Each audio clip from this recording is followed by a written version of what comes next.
So you're doing this. So how do you connect with developers and studios? Like how do you connect those two together? So how do you find people? How do people connect? Obviously, during COVID, connecting is a challenge. It's definitely slowed down, made things a lot tougher. Getting that connection made, meeting new people, networking. As somebody who also does community building, it's rough. It's rough. COVID is making it rough. But there are a lot of resources out there. In general, when I'm doing when I'm putting together a contract, when I'm looking for people, I mean, I look online. There's just why wouldn't you? I mean, it's you have access to the entire world of talent. How do you compete with that? So most searching for talent is going to always be online, COVID or not.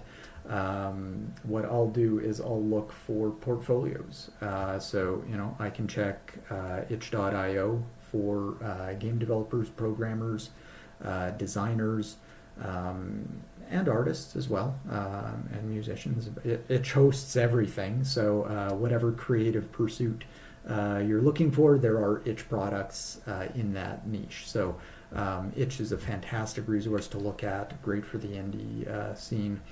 Then there's more niche or career specific domain industry type websites. So if I'm looking for artists, I can go to DeviantArt, I can go to ArtStation, check out portfolios. Where am I seeing art I like that could fit this project? Just browsing around, looking at photos or pictures or whatever it is. Great, graphics are wonderfully easy to browse for because it's instant visual feedback. I like that. I don't like that. That fits. That doesn't fit. Boom! It makes it beautifully easy. So art portfolios, wonderful things to work with. For music and sound effects, you can always check out things like SoundCloud, other websites, where people are hosting their music and audio files. Um, Takes an awful lot longer to really get through things because you can't just browse at a website and know what a piece of music sounds like. So I definitely personally find searching for musicians a lot harder. I mean, I'm lucky in that Regina has a huge music community, and I know an, a ton of great composers and Foley artists right in Regina. So not something I have to search for a lot these days. But basically, whatever you're looking for, you can try and find individuals through specific sites to those given talents. But that's one option. The other option is you can always put out a job posting. So occasionally, Massive has put out a couple job listings to try and get submissions in. If we're not finding the people, hopefully the people can find us. So we'll put a job posting on there and detail out what we're looking for: artist, musician, programmer, whatever it is, and then just sit back, let the resumes pour in, take a look at what we find. Um, Another great thing to do is social media. So most creatives are on one of the platforms or more. Personally, I find Twitter the best to find creatives. So you can just search on there, find some hashtags that are useful for what you're looking for. You know, hashtag pixel art or soundtracks or SFX or whatever it is. Or some of the challenges or stuff like that. Screenshot Saturday. Who's building what? Find stuff that you like on social media. Follow those people. See if they take commissions. They'll generally link to their website on their profile, so you can chase down information that way. Huge resource for finding artists. Again, visual stuff. It's just so much easier to find visual stuff. But yeah, you can check out all those tags, follow people, follow the people following people, to chase down connections there and reach out to people. You can also then get recommendations from folks. So when you're in the industry, you know other people in the industry, you can always ask, hey, who's someone you could rely on? Who did your art for that? Try and find other people through recommendation, because then you don't just get necessarily what they can do through portfolios and whatnot, but you might be able to get some information about what it was like to work with them, and that always helps. So those are basically how we try and find people, and yeah, that's worked so far for us. Hopefully, people are also finding us, and we love hearing from people what they do and what they could do. So um, we keep a geographic sort of focus to Massive to help the Saskatchewan game scene, but um, yeah, there's connections and ways to find people and reach out and hunt down companies if you're looking for contract work. Put up some great portfolios, reach out to companies you think might use you. Yeah, that makes their job easier if you can just show up on the doorstep. So try that. How do you network with a lot of these? Because you said social media. Do you go to events at all? So how do you network? Like I said, COVID makes it real tough. Events, sure, there used to be tons of great events, fantastic events. Love doing events. Cons and conventions are amazing. Um, Conferences, conventions, uh, expos, trade shows. Um, there's so many fantastic, wonderful events that we used to have to work with during COVID. None of those are happening. Um, some of them have transferred to online formats. So, like XP Summit was a huge event in Toronto. They now do an online version. Definitely not as good. I love that they're still doing it. It was great to be able to be part of their game showcase, but boy, it's not the same as being there, having a booth, shaking hands, seeing people have fun, play your game, talk about it, walk away with a card. Like you just you can't get what you used to be able to out of it. So um, it's been quite a challenge.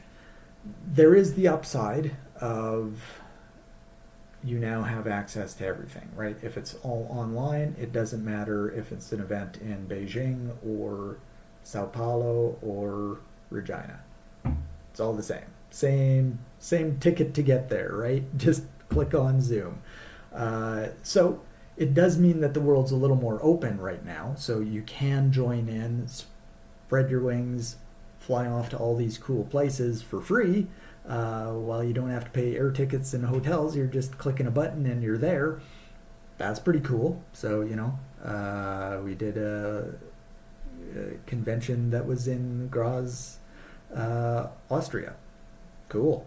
Never particularly considered doing a convention there before, but hey, it's free, it's easy. Why not? Why not join in? Why not share? Why not meet and network with people across the world while you got the chance?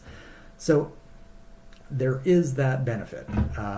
Now, it is really hard to connect with people like one to one, have deep conversations, have meaningful conversations that really lead to things. But you can get your name out there at the very least. So these events are good for broadcasting to the world, but not great at developing a relationship. Discord, we're using a lot. I mean, it's always been good for the industry, but with COVID, oh boy, it's the lifeblood right now of so many communities. So it's great for reaching people. You can follow up with your social media contacts, follow people, but it's really when you get that comfort, familiarity with people, where you can get to a point where you can exchange emails and DMs. That's where things get real. That's where you've got some leads. That's where things are going to happen. So hopefully you can impress people. Try not to bug people too much, but if you can show some value, love some products, find things that connect with you, follow up on them, see if there's anything there. Um, hopefully you can make something work. Now, previous to COVID, when we were having in-person events, there were basically two kinds of events. So there were events for industry, and there were events by industry for the public. Very different things. So when you're talking about an industry event, like everyone there is in the industry or trying to get in, you can talk to people about being in the industry. You can talk technical skills. You can talk getting on projects. That's what it's there for. It's businesses looking to support each other and grow and make things happen, and technical talks and stuff like that. Huge value for those industry opportunities. The other one is for the public. So this is where we get banners like this made up so that we can go and promote products to the public. So we want to show off our games, have people try them out, demos, stuff like that. So those kind of events are also great for reaching industry people, because that's a great place to get your foot in the door. You're just a member of the general public. This is an event for the general public. It's you. So you're now face to face with some developers. You're not going to meet necessarily a lot of higher ups in companies. Generally, they will have PR teams and demo teams that they'll send out to events. But basically, any company going to a convention will know we're connecting with people, whatever that connection is. We want to connect. That's the reason you go to these things, is you desperately do want to connect with people. Now, you really want to connect with them so they hand you their money. Absolutely. That's why the companies are doing these things. But they do value any kind of connection. People talking about their company. That's the end goal here. Is sales, buzz. That's what they want. If you love their company, if you love their product, that's a win. And they'll generally recognize that this is also very much a recruiting opportunity. Anytime you interact with the public, you're going to find people that are just like, yes, I want to work in games. I love your games. So they will have some protocols in place for dealing with people like you. So they'll have some kind of business card, or check out our applications. You can drop off a resume. We'll throw it in the bin and process it with an AI, because they get thousands. How far you'll get with that process, who knows? But there are lots of indie developers like myself. I demo my games myself, right? Like, I'll have a team, but I'm there. I want to see it. That's a beautiful thing about creating something, is like, how do people like it? What are they saying? Are they enjoying it? Like, seeing people smile when they play your game is awesome. And creators that don't get to experience that are really missing out. So you will be able to meet people. There are opportunities there. Any convention, public or industry, there are opportunities. Check them out. They're great.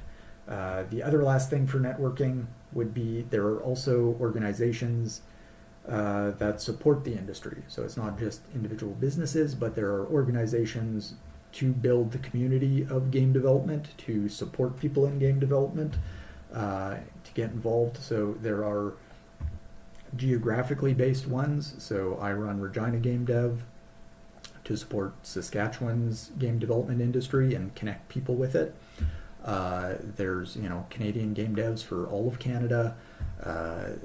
There are plenty of more city focused organizations. So like, if you're in Toronto, you can check out Dames Making Games, Hand Eye Society, stuff like that. So there will be geographic ones, and there's international ones as well, that also have sort of localized chapters. So you can check out the International Game Developers Association, the IGDA. They may or may not have a local group for your area. Chances are, though, wherever you are, there will be someone that will cover you in a geographic fashion. So, if you're in Saskatchewan, come talk to me. If you're in Nunavut, Nunavut may not have its own Nunavut game development community, but there's Canadian game devs. So like anybody in the country, we join together and try and make that happen. So there are other organizations you can reach out to join in and meet people.